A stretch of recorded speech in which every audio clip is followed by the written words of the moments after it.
thought that I'd take a break from the human-type figures, including Mezco and 1/6 scale figures, and talk about my first love, which is robots, Japanese robots. So what we have here is Astroganger. And Astroganger is not a very well-known figure or character. The anime came out in 1972. Um, it was during the period where all the robots seemed to be controlled by young boys, never girls, always young boys. In this case, Astroganger is the very rare example of a autonomous robot. Actually, he's not even a robot. It's a alien life form that it was able to change into a robot type character. I guess you really wouldn't even call him a robot, but he's able to merge with a young boy. And although he can move on his own and do stuff on his own, he is more powerful when he is merged with Kentaro. And Kentaro is half alien, although he looks fully human. Um, as is always the case, his mother, who was an alien, was killed, I think, in the first episode. So always got to get rid of the mother. I don't know why. Um, so looking at the Wikipedia page, it describes Astroganger, which, like I said, came out in 1972. So this was one of the very first. And apparently it was the first color super robot anime. And described the anime as so bad it's good. Now I have Astroganger here. So there's Astroganger, 26 episodes, and I would completely disagree. I don't think it's so bad it's good. I think it's just good. And you have to take into account the fact that it came out in 1972. It is groundbreaking. Oh, I got a dent there. But for when you look at it for its era, I thought the story was quite good. Unfortunately, so this is by let me see, Discotech, and I get a lot of stuff from Discotech, and the quality of the transfer is pretty bad, unfortunately, and it's a shame. And I assume that the original anime simply just eroded over time, and maybe that was the best they could get. And I don't think that there's a huge audience in the United States for this, so I don't know that they felt like they were going to take the time to really clean it up. And I'm pretty sure that this is all subtitled. Yeah, subtitles in full English.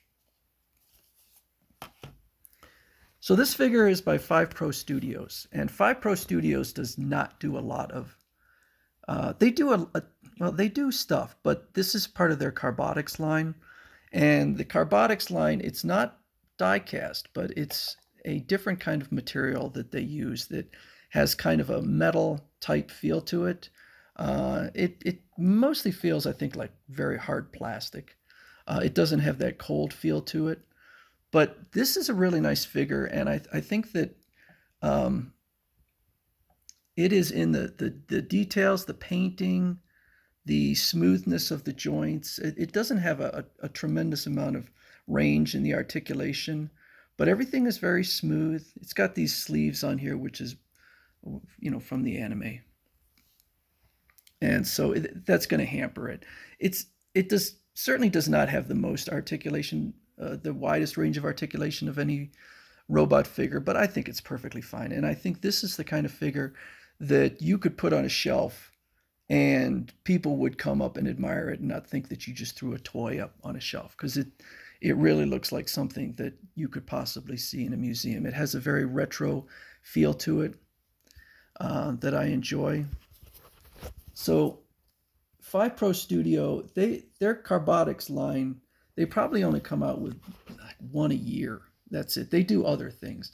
Here's their website. I found this kind of amusing. So in their About section, it says, "We wish you warp to your childhood at that moment." And then over here it says, "Toys for children become the most innocent friend, and toys for adults remind us of the dream which was the most pure life." And it goes on and on. So I think that maybe they needed someone to help them out. This may be just a Google translation or something, because Obviously, their English is lacking.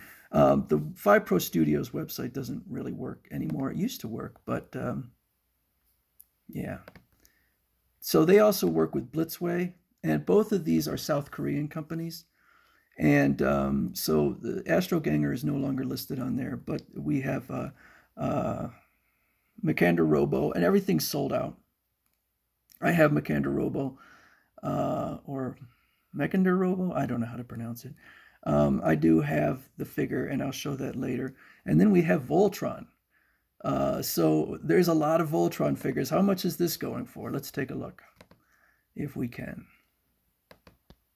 or not. Maybe okay. Here we go. $699 US. That's the starting cost. That is not a third-party inflated price. That is the starting cost. And I have that figure actually on pre-order. That would be my most expensive robot ever. And I've always wanted a Voltron, and there are other high-end Voltrons, and I just never went out and got one. So this is going to be an expensive figure. It's been delayed significantly, I assume, because of different reasons going on in the world right now. Um, but that's going to be a heck of a figure. So, this was a figure that I really wasn't that interested in because I didn't know Astroganger at all. And I saw it on Amazon for a really good price, well below the MSRP. And there's different versions. This is the, I think, like living metal version or something. Um, and so let's see if we go on here on eBay, and there's a sold one, $798. That's the fake color version. So I don't remember what the original MSRP is. It's significantly lower than 798, nowhere near 798.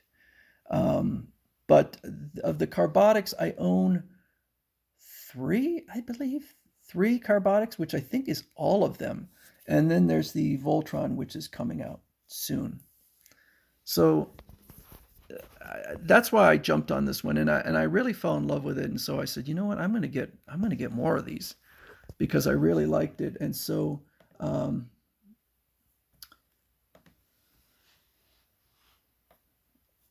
these websites are really slow.